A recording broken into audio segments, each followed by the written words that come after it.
internship with Big Brothers Big Sisters up in Indiana, and I want to focus. We're trying to do a focus on Hispanic and Latino outreach. And right now we are in the middle of a campaign to recruit some more bigs on campus. And my friend Tyler here, he is actually a current intern at Big Brothers. So I'm going to tell them about that. So like Natalie said, she and I are helping the Latin American Latino Studies program to initiate a campus recruitment campaign. UofL is, of course, a great place to find enthusiastic and well-qualified volunteers, so we're getting organized to really push hard for people to get involved with Big Brothers Big Sisters. The best part of the campaign is that we've identified a lot of different ways for people to get involved, depending on their different commitment levels or interests. So, of course, we love to find people who would like to be bigs, Big Brothers and Big Sisters. And while a lot of us, we probably associate Big Brothers with their community program, in which you actually pick up your little sibling and spend a couple hours spending time together every month. But another option that would probably be a lot more suitable to university students is the community program, which actually allows you to go to Meet the Little, either at their school or after school center or community center or whatever, and you can spend time with them there, maybe eating lunch or helping them with homework, stuff like that. So I think this is a great option for university students because there are a lot of local elementary and middle schools that are involved in these site-based programs. So like Cochrane, Mizzy, so they're all over. So we'd really like to see some groups such as fraternities or sororities perhaps adopt this program as sort of like a service project. Something that you can do together as a group and make more of an impact like in this actual neighborhood. So that'd be really great. But for people who maybe would like to get involved but can't make that kind of commitment, we're trying to recruit students to get involved in one-time events such as the back-to-school supplies drive, where you and some friends can put together like backpacks full of school supplies for kids that can't afford that kind of thing. Or the Bowl for Kids' Sake fundraiser, which is coming up soon. So that's a great opportunity for people involved in campus groups to put together a bowling team, raise some money, have some fun, that kind of thing. And Big Brothers Big Sisters has partnered with UofL in a lot of different ways over the years. But we'd really like to see this relationship grow a lot stronger now and into the future. Because we know that there's a lot of potential on this campus for really strong community engagement. And this would be a really great way for students, either on their own or in a group, to get involved. So we'd just like to ask for you all to take this back to your different sororities and fraternities and service groups or whatever. And we'd really like the opportunity to maybe visit your groups, maybe schedule into a meeting sometime so that we could present this and try and recruit some people.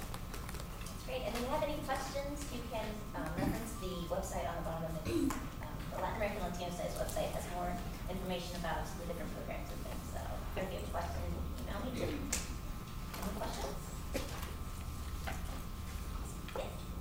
If you become involved by a student, but you graduate, can you still continue your involvement? Yeah, they ask for usually a 1-year commitment, just because that's what's most beneficial for the little, is to at least have some kind of long-term commitment. But if you're still going to be in the area, a lot of these partnerships last for many, many years. So it's a very rewarding experience. Are there any other questions? Thank you. Thank you. Please continue.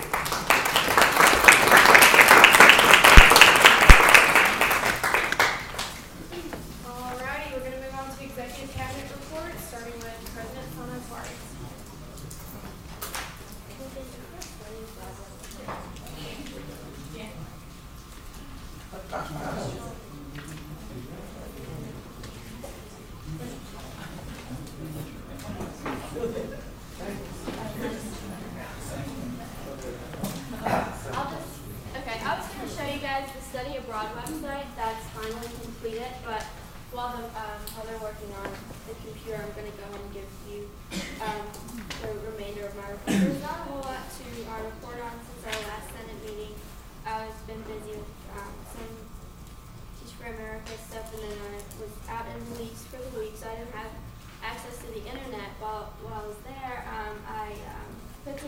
transition plan, and I haven't had time to type it yet, so it's handwritten.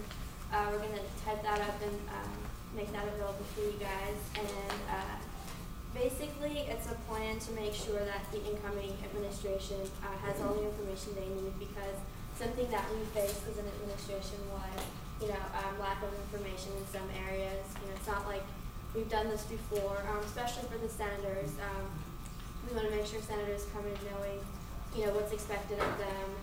And so we're going to make that available for you guys soon. And then court appointments. I had a meeting with Alex Fromeyer about some of the schools that have vacancies. We want to make sure the court's very well represented, so we're seeking candidates from a music school this year. Besides that, the website's coming up. Okay. Does anybody know how to fix that? Hit refresh and then don't hit deny. When that bar comes at the top, click it. And click this. Yeah. Okay, you guys are missing the best part of the website, basically.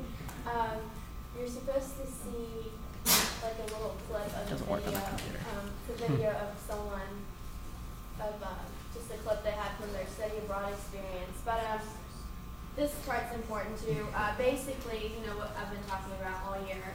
You can go in there and everything's just so much, much more presentable, very easy to use, and I've been playing around with it a little bit. I'll go ahead and send you the link. If it doesn't come up, you can just look it up.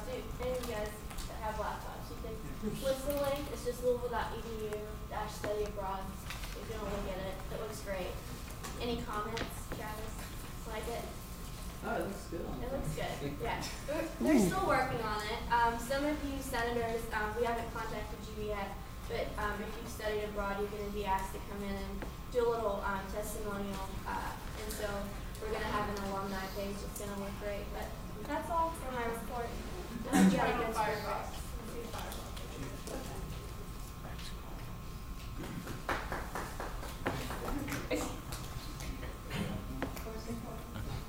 Oh, look at you!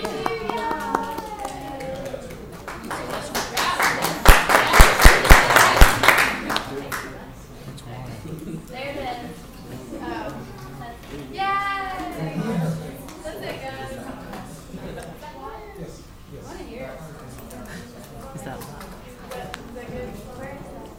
Yeah, It's live. The guy keeps take time walking and past look us. around. Where is that? That's not all there is to the website. I just want to quick refresher.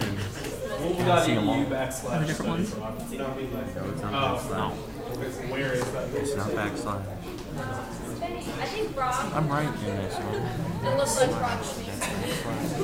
Okay, bring it down, guys. Steve Eckerwall, Executive Vice President. Okay, some news about the rec center. Met with President Ramsey, Dean Morris, and Mike Curtin, VP of Finance today. We're actually far ahead of where Dr. Ramsey thought we were with the rec center, so that was good news. We hope to have it open by August 2013, according to the construction timeline, which was produced by Design and Construction not too long ago, and Dr. Ramsey sort of agreed with that timeline and thought that it was doable. So hopefully we can make progress with that. Sana and I are meeting with Bob King, who's the president of the Council for Post-Secondary Education, CPE. Some of you may know it as CPE, which is sort of the higher education governing body within the state of Kentucky. And we're going to be talking about fees and what the rec center fee is going to look like, because we sort of have to have their blessing for us to implement any sort of fee, and especially a student implemented fee. April 23rd, another reminder, is banquet. I'll be sending out an email to get your RSVPs, but I do expect you all to be there if at all possible. It's a Saturday, nice dinner, nice ambiance. It'll be a good time. Yes, ma'am. It's the Saturday before Easter, just so that everybody's aware. Okay then. You're fine. I'll see what the RSVPs look like. We won't worry about it for now.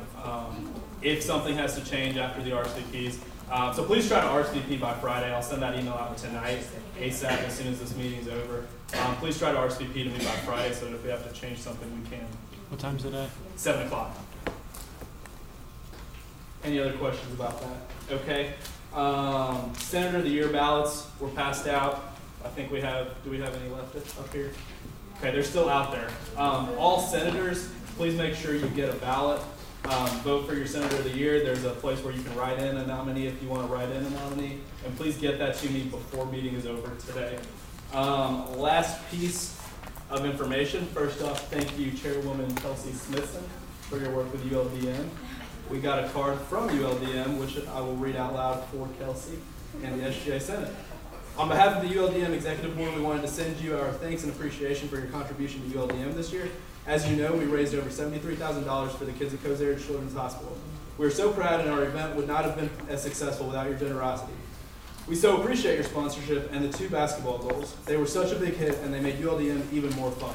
We are so thankful for people like you who understand and respect our cause to help out the kids.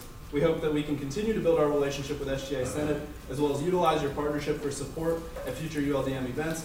Also, if there's ever anything we can do to help you in the future, please do not hesitate to ask.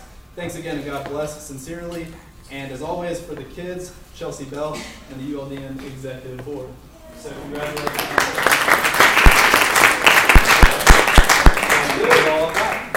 Alrighty, Curtis Frizell, Academic Vice President. All right, just a few things here.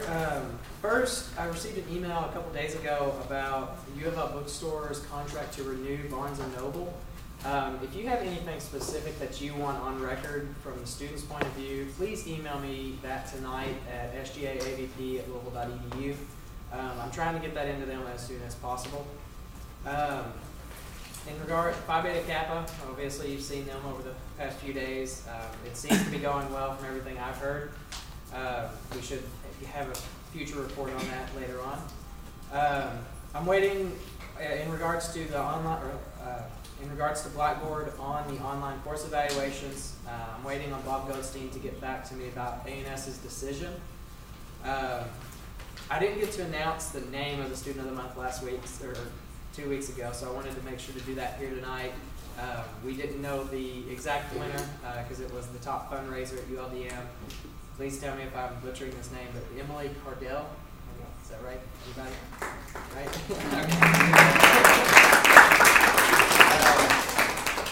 And other than that, I've just been working on transitioning the new AVP, Jody Howe. Alrighty, John Weber, Services Vice President.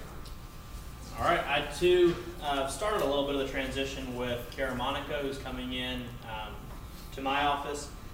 We've got a meeting set up to discuss, I guess, ideas and different things going forward, but we'll also be meeting with various administrators that work with the Office of the Services Vice President so that there's no downtime, I guess. When she takes office, she can go ahead and hit the ground running. I've also got a meeting with Larry Owsley set up to finish some of this year's initiatives that we've been working on and that I reported on last week. And then also, like Curtis said, the Phi Beta Kappa visit was this week. Hopefully we'll have a report soon, but everything that I've heard says that it's gone well. Thank you. Billy Godwin, Chief of Staff. I'm in the back tonight. But just mine's really short. In the interest of transition, it was clear to me that before I could ever hope to transition to new chief of staff, I needed to make sure that my staff was in order. And so next week we will be conducting our second round of one-on-one staff reviews, which will give them kind of a capstone in their year, especially for those that are going to be transitioning in the next administration. We'll show them where they were able to get with the goals they had set for themselves at the beginning of the different terms, and also where they can still stand to improve. And so that's the biggest thing on my plate at the moment. However, staff is still active despite the fact that we only have 5 weeks left. The outreach team is going to every SAA review event that they can get to give out free material and raise awareness about SGA. We are looking to have our next Blue Book giveaway. This time we'll be prepared for lemonade as opposed to hot chocolate as early as the end of next week, with another one following year in finals time. And then we are also conducting our second diversity focus group, which will happen this Thursday, and we are discussing the possibility of doing one more before the end of the semester so that we can supply the next administration with a good report on where we think the international diversity community is. And on top of that, we're also just having the rest of the team start to compile all the work they've done throughout the rest of the year so we can make a seamless transition as much as possible. But that's about it for me. Thank you. Thank you. All right, we're going to move on to reports of councils, starting with Public Health President Bajaj. Okay. Law School President David Cameron. Yes. We, 2 weeks ago, we had a financial guidance